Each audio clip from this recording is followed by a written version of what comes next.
Welcome to the Analytics Dynasty Patreon Sunday Night Live Hangout. I'm your host, Jordan McNamara. We're almost there. We're almost to the start of the season. Submitted the last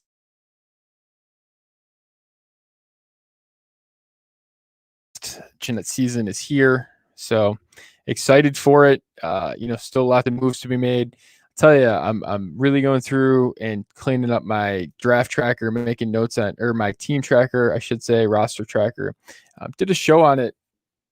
Man, it seems like 10, maybe 15 years ago. It was probably a couple of months ago, in all honesty, maybe May, June, something like that.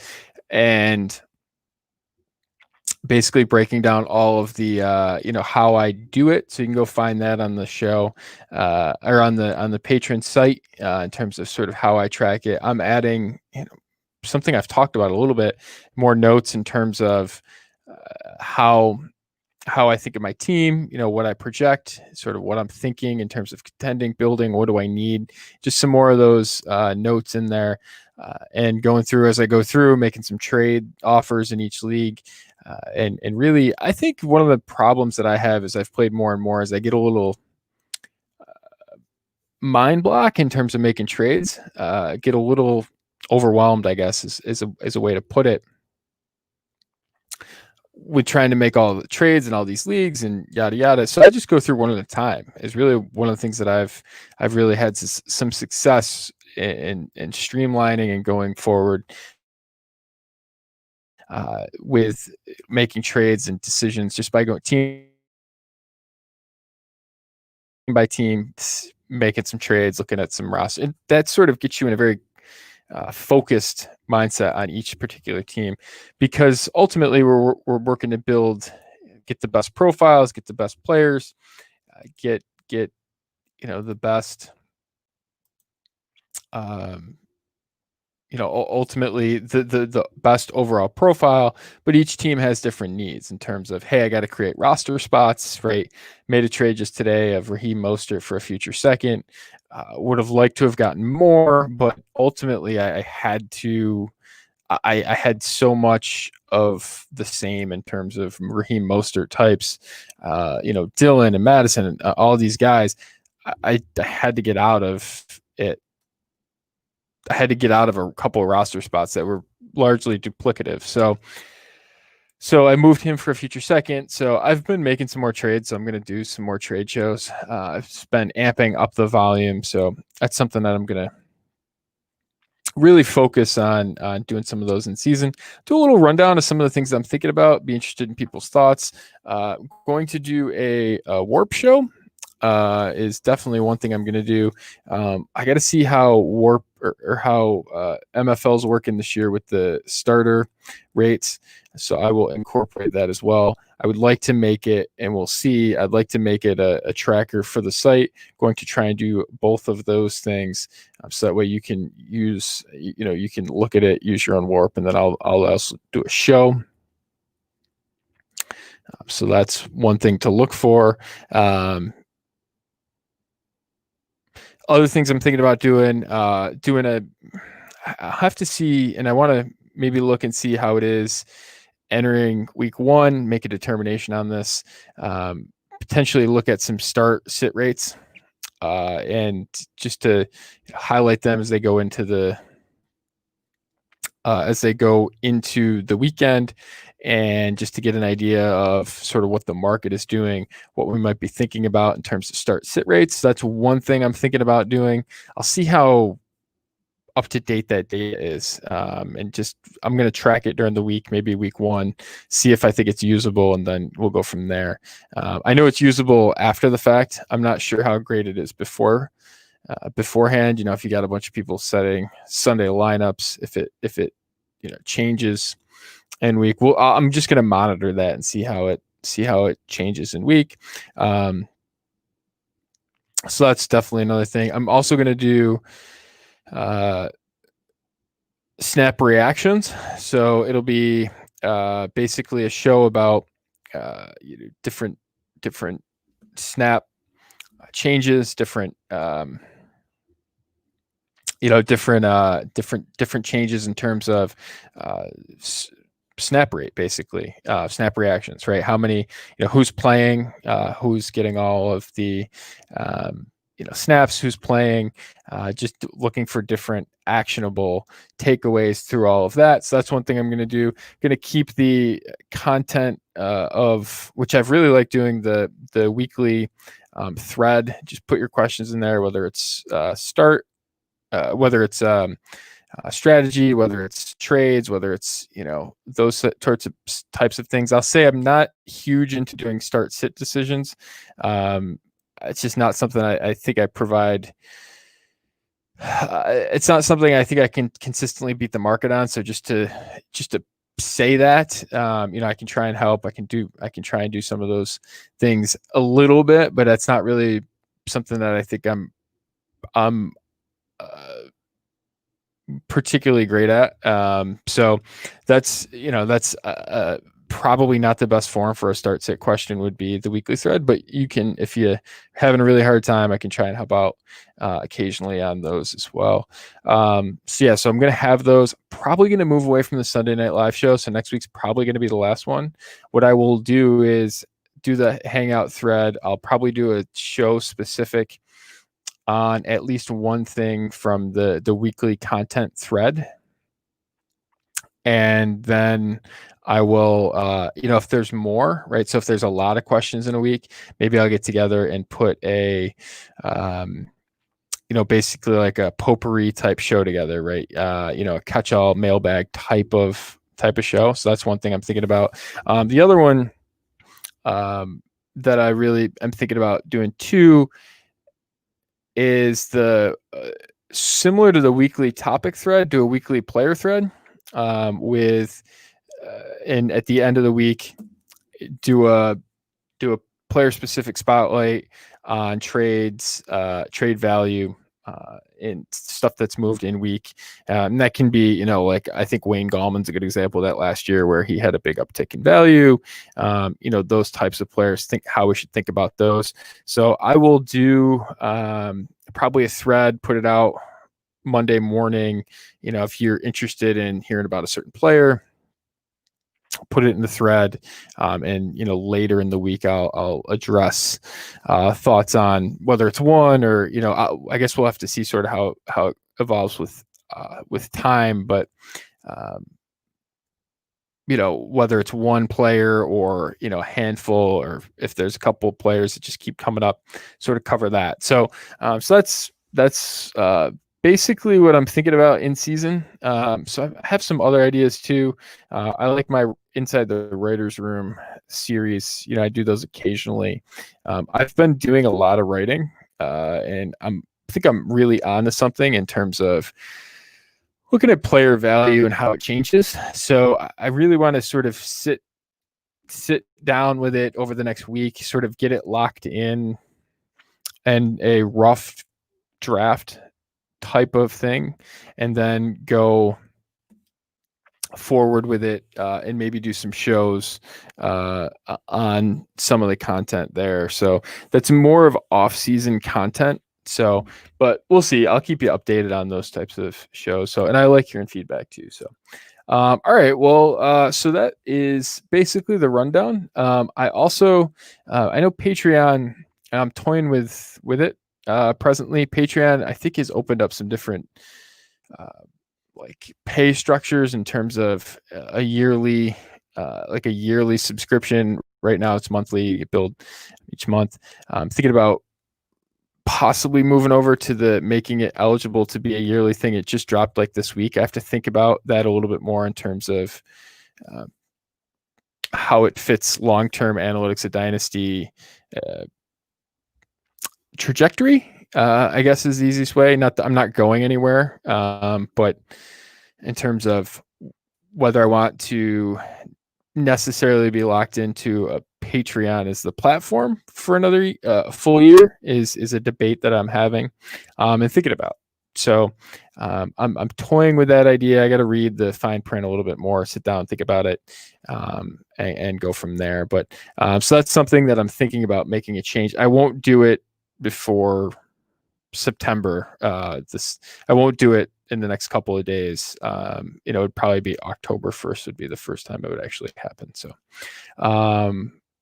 okay, so that's pretty much that. Let's see. I'm going to just hit some topics real quick. I am getting through I did a batch recording, and I'll probably do another batch recording tonight after the show on the rest of the team rundowns, value rundowns. So I will be looking and doing that. And so I'm almost done with them. I might have a guest this week. Thinking about that. I'll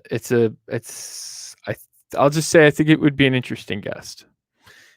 Just from a strategy perspective, it would be an interesting conversation. So I'll just leave it at that. So I'm thinking about later in the week and possibly releasing it on Friday or Saturday. So all right, well, that's pretty much the overview. There's not a ton of questions this week. I'll say a couple of big news items. Brandon Ayuk is hurt, dealing through I think it's a hamstring, if memory serves. There's been so many injuries, and I wrote about so many of them. They're confusing me. I think it's a hamstring strain. So that's something to be mindful of. That wide receiving position is just a disaster over there. Everyone's hurt. So I do think the most interesting player on that roster right now in terms of upside and positional ability is Jordan Reed. I think that's really interesting in terms of could he play like a big slot role? They put him and Kittle out there together, and Jordan Reed basically creating mismatches. He's looked really good in camp, is all the reports. Feels good, is healthy, which is nice. So I'm pretty interested in that. I saw this great concept this week too. It's not a lottery ticket. You shouldn't think about late round guys as lottery tickets. You should think about them as scratch off tickets. Because with the lottery ticket, you got to wait for the drawing, or the scratch-off ticket, you can do it immediately, right? With a guy like Jordan Reed, it's a really good immediacy type of situation, right? We're gonna know in 1-2 weeks whether or not he actually looks good on the field. Whether are they running two tight ends 10% of the time or 50% of the time, right? I mean, those are certainly things that we'll get a look and see, because that's be a huge part of his value. So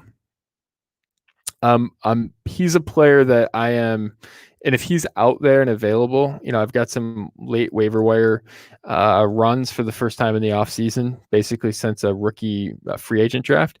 If he is available, I think he makes a lot of sense as an ad right now. If it's probably the back end of a 25-man roster, right? That's probably what we're thinking. If it's probably too tight to get on, and it's probably too tight to get on an FFPC. But if I'm getting 25 man, something like that, he's definitely a player I'm going to take a look and see for the first couple weeks. Because Deebo Samuel's hurt, Brandon Ayuk's hurt, all those things. So Jalen Reagor also hurt. Hey, wide receivers, don't tackle defensive players when your second string quarterback who's filling in for your starting quarterback throws an interception in training camp practice. Don't try and tackle the guy, because that's how Jalen Reagor got hurt. So it is training camp practice. So that's the cautionary note. We'll see. There's reports that John Hightower could move up the depth chart. I think it's going to just be a funnel to Goddard and Ertz if Reagor's going to miss time. Looks like there's a partial labrum tear. I have torn my labrum before. Someone else has a labrum tear too. For some reason, I thought it was Kendrick Bourne, but I could be wrong. I don't think it's Kendrick Bourne that I'm thinking about it. I have one and have never gotten it fixed. It hurts like you wouldn't believe. Hurts. It's really tough to sort of extend and put pressure on. Playing basketball and trying to box out with it was just really difficult. To rebound with it was really hard. It's just painful. I could do it, but it's pretty painful. So it's more of a pain management thing than forcing you on IR type of deal. So I know there's a dislocation there, partial labrum tear with Rager. So that's something that I think he could play through and maybe get fixed in the offseason. Again, I was misdiagnosed.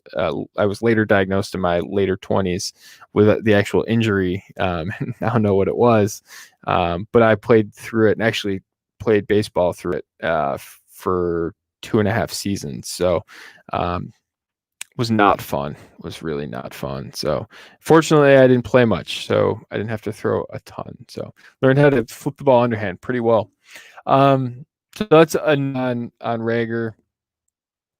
Mike Williams also hurt, like diving type thing in practice. So that's a disappointment. Justin Jackson hurt his foot today. That's one to look at. Josh Kelly's actually been pretty buzzworthy in camp, so that's a one to look at.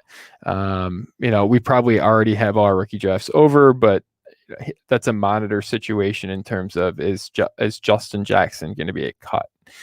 We'll see. I think watch maybe the next 48 hours or so. That's one that I'm watching. Kalen Blanche failed the physical and reverted back to the Dolphins, was traded to the Jets for a conditional pick, but failed the physical. Not sure why. Not sure. It doesn't say why. It just says that he reverted back and that trade's basically canceled out. So I'm sure he'll get designated on IR and then waived, would be my guess once he gets healthy. So, maybe he ends up with the Jets ultimately long run, something like that. Let's see here. What else? Oh, I know the big news item that in the NFL, Yannick Ngakoue traded to the Vikings. Listen, if they're going to bring him in and try and sign him long term, I'm pretty interested. They've spent a second on him, so I would imagine they're going to try and do that. I think it's really interesting because the money that they're going to use for that is probably going to make it really tough to re-sign Dalvin Cook. And that means fire up the band on Alexander Mattison. They traded a second, so you're less likely to get hit with more. Right, there's one less bullet to dodge in terms of higher draft pedigree. So that's one thing I definitely, I'm really interested in Mattison over the next 12 months because I think it could be really, really good opportunity for him. I'm just glancing over the cap. They're just mentioning that there's some moves that they could make in terms of restructures and cuts and stuff to sort of bring him in. The Dalvin Cook not going to do a deal this offseason, and is going to basically test it and see. We'll see. I'm hoping for Mattison. I'm still hoping. I think there's still plenty of time for him to pan out. I'll also say, I just wanted to check here while we're sort of talking about this and just thinking about it. Adam Thielen could get cut next year and save $8.1 million.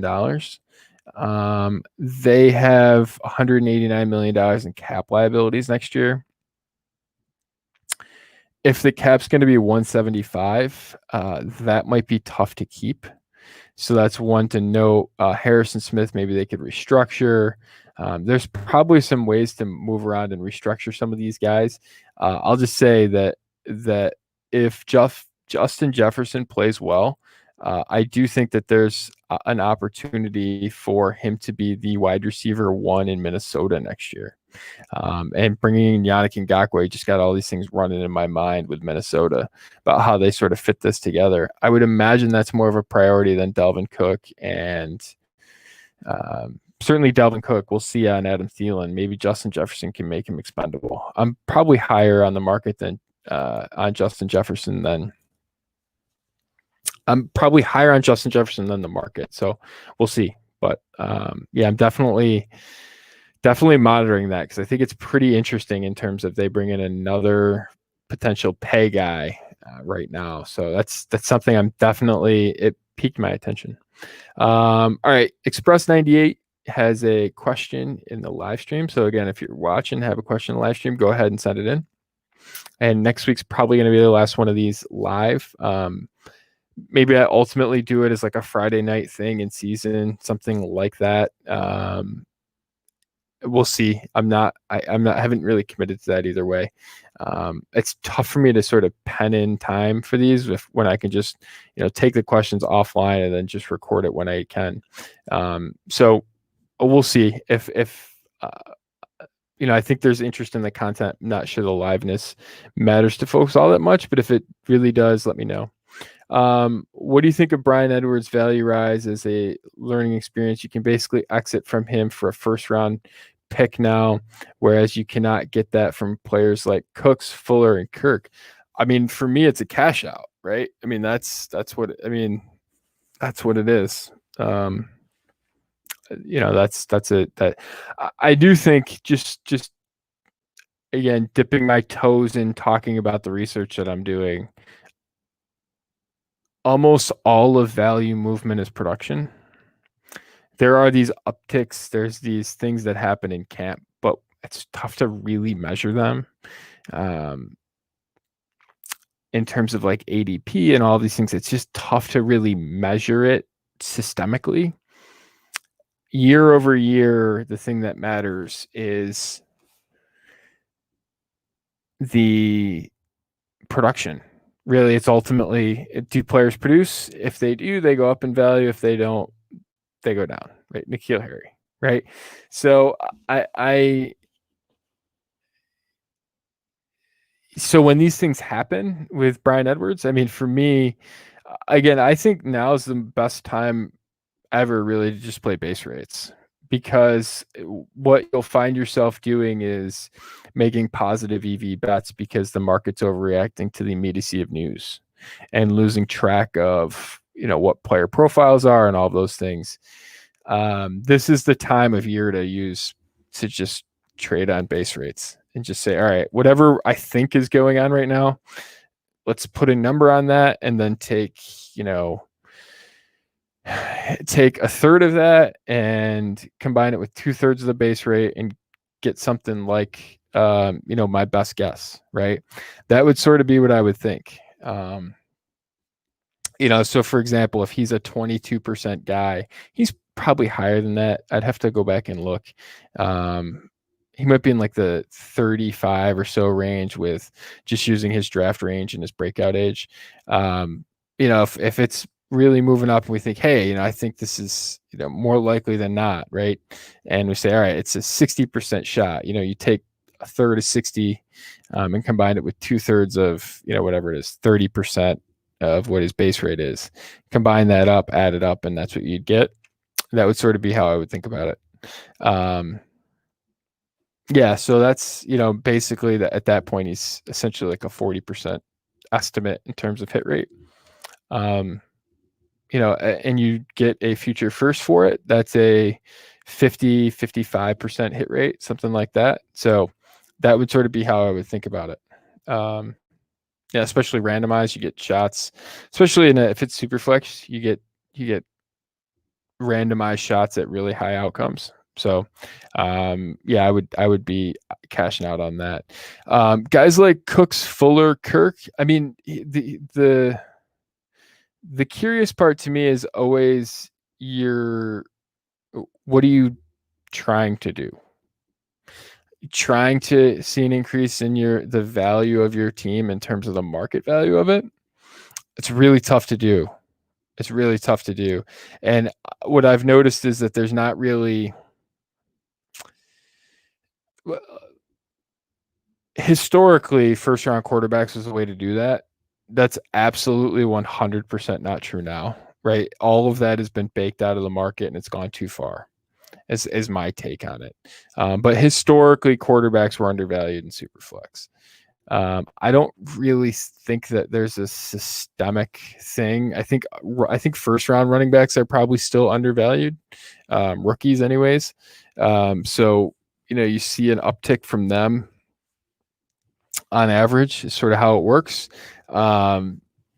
So almost, if whatever their ADP is, I think you could go higher with it. It'd be justified, would sort of be how I think about first round running backs. But outside of that, there's not a ton of opportunities to really just say, all right, let's pick this type of player and we're going to get a value rise from it. So drawing that from a guy like Brian Edwards is something that I would have concern with. And again, because on the flip side of Brian Edwards, you have Van Jefferson, who essentially did zero in terms of productivity, and he's bumping up in value. So I think trying to gauge that market is really tough. So and it's almost entirely after the season. It's almost entirely production, and in season it's almost entirely narratives that may or may, or in training camp, it's almost entirely based on narratives that may or may not have basis in fact. Dante Pettis,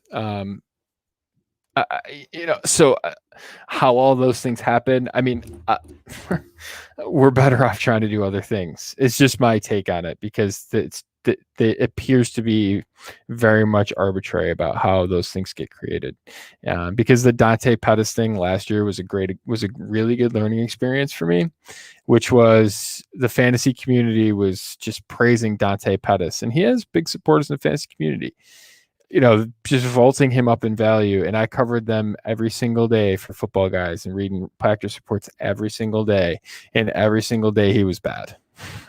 I mean, catching 32% of his passes, right? They had like an ongoing, 11 on 11 stat tracker. And it was like, Dante Pettis 7 for, 19 on his targets. Right? It was,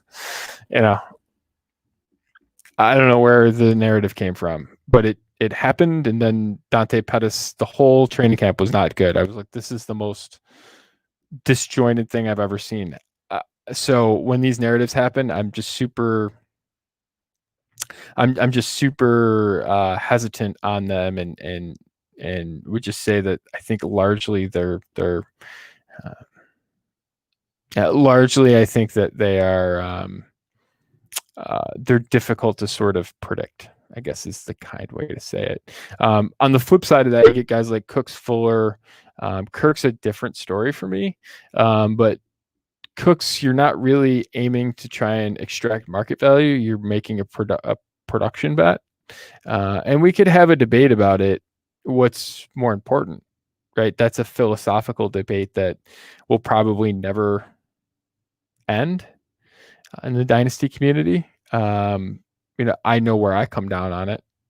Give me the guys that, actually do stuff.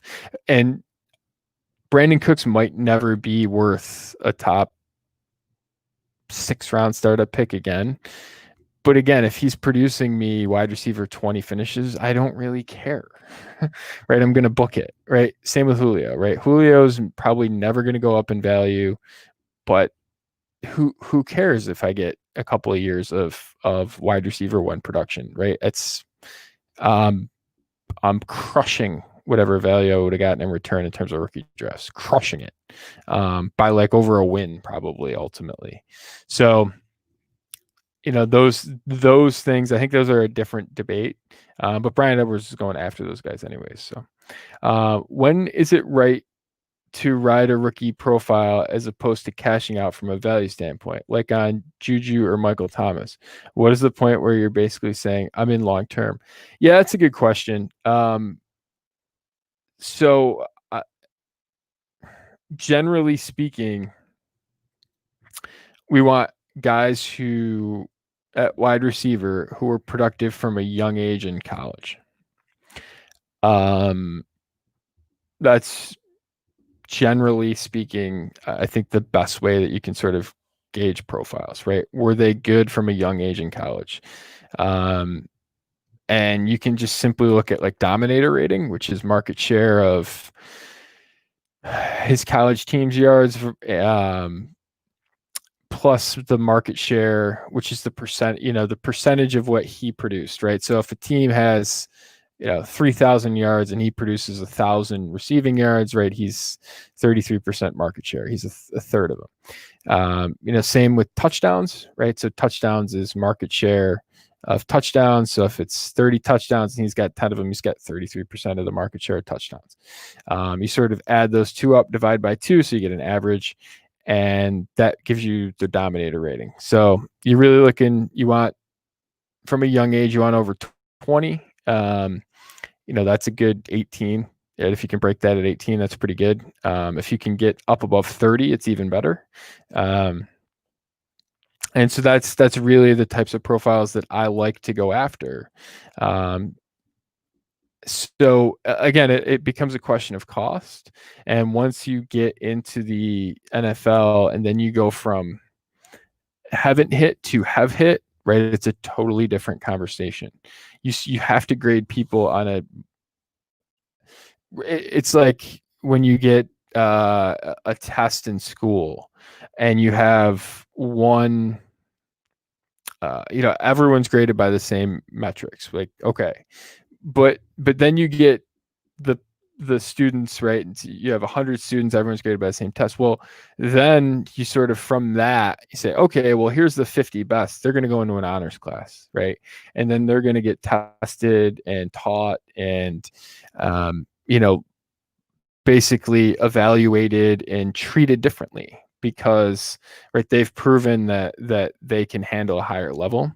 That's a lot of how you should think about wide receivers.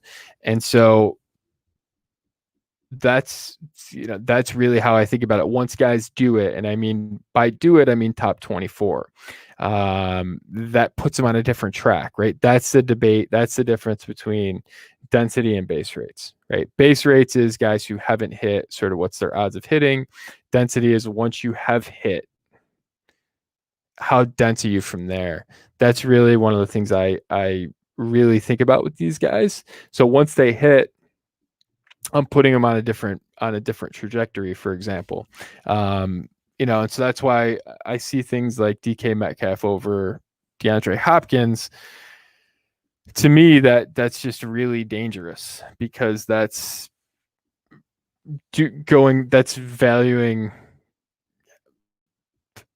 just discounting density too much and really upticking the odds of a guy. That's just really that's to me is very concerning. I can see it once, doing it multiple times in rankings. That's pretty scary. So, and that's honestly the reason why I came out on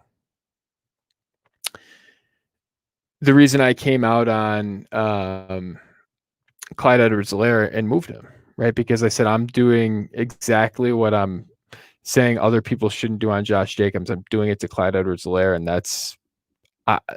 I can't make that mistake. And so, and it was basically, you can't, it's tough to put 2 or 3 55% guys over a 77% guy, right? Like you can do it once. It's tough to do it 2 or 3 times. And honestly, maybe they're right? Maybe ultimately that's right. But I think that are there 2 or 3 guys from this class that might outproduce that from round 2 that might outproduce Clyde Edwards-Helaire? Maybe, but you have to get them right. And so the odds are that it's really tough to do that. So that's ultimately why I changed it. So, and Express 98 sort of conversing in here, it's really good. Like if you sold Michael Thomas preseason for a first before his rookie season, I'll say this, I don't think that is the best comp because he was worth that. Right, he was worth 105, 106. That's what he was worth. So just to sell him for a future first, I don't think that would have been the play. But on the flip side of that, I will say, it, largely, if you did that, right? I mean, the odds that Michael Thomas would become what he became, you're looking at like a 10% shot, right? And so, yes, I mean, he's a on track to be first ballot Hall of Famer at the pace that he's going. Will that continue? Right. We'll see.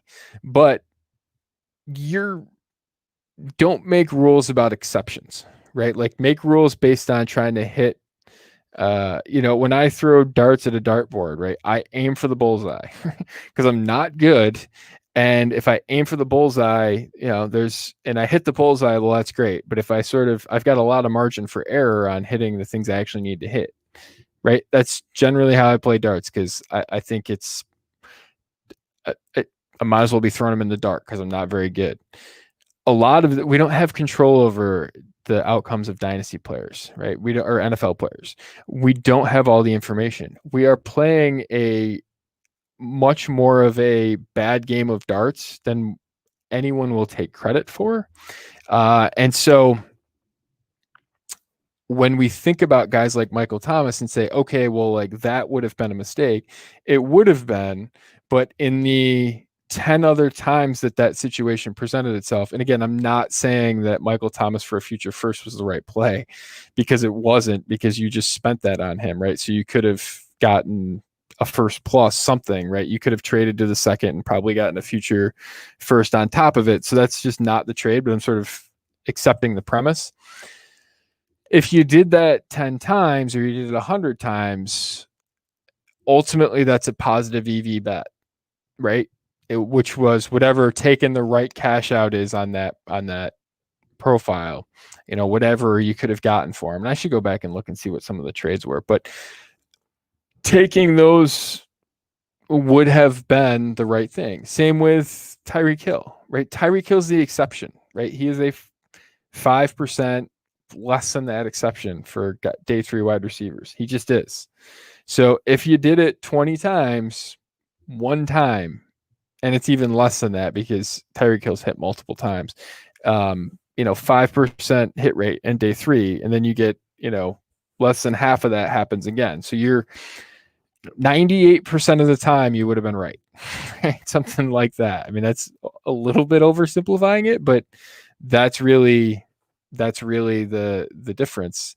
I mean, if you did that every time, same with Steph Diggs, right? Steph Diggs is actually a different case because he had a really good metric profile for being a day 3 guy, right? It was largely injury related, but he was incredibly productive from a young age. He just got hurt.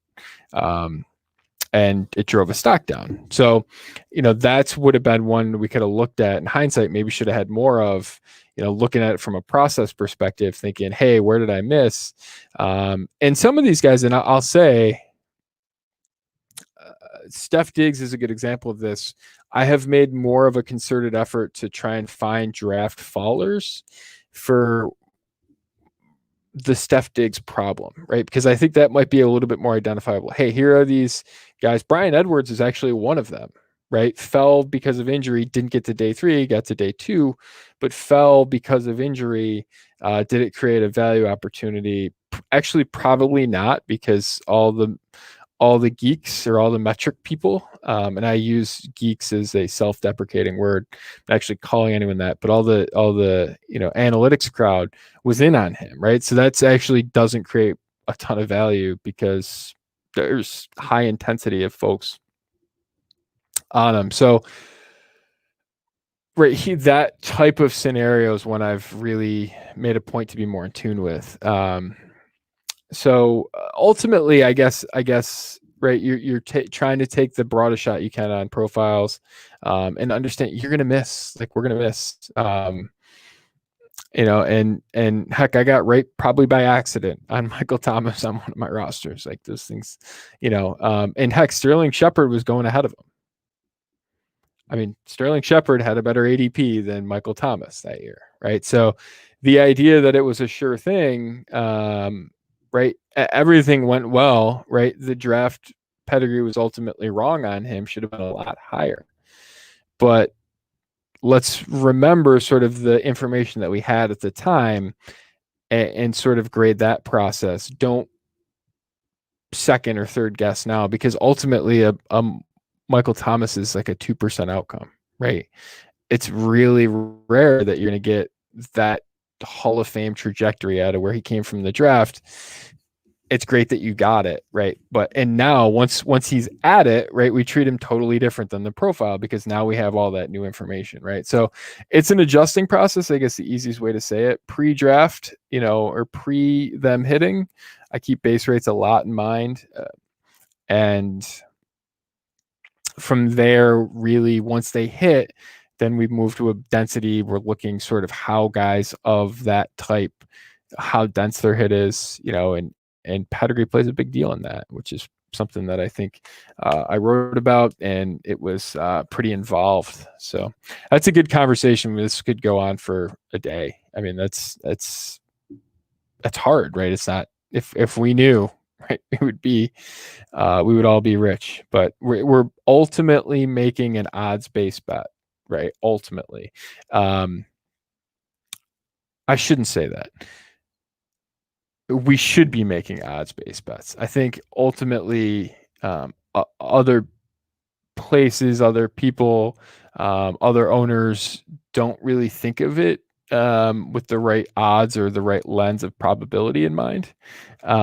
I try and be very honest about the fact that the hit rates are low, and and honestly, if I'm gonna miss on my suggestions, right? Like that's not, I'm never gonna sort of come at it with a level of certainty, because history has proven that that's pretty.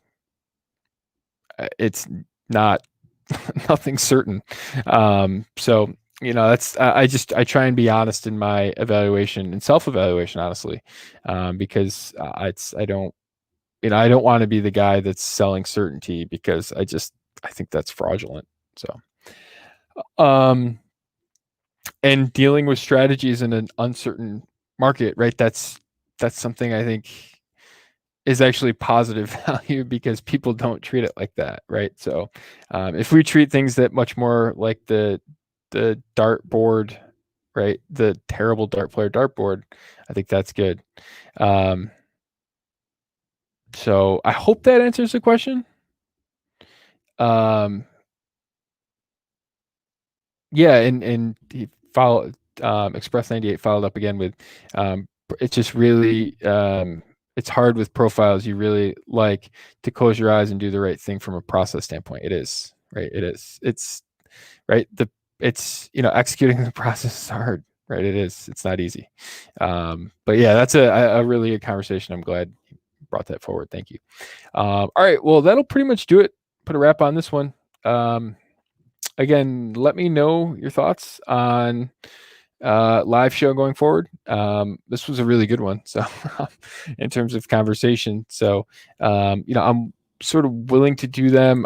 Maybe it's less frequent. Maybe it's like a monthly Friday night, something like that in season. I'm just trying to balance sort of in season timeliness and needs and those sorts of things with usability. So, all right, well, that'll do it for this episode. Till next time, continue to embrace the variance, and we will talk again very soon.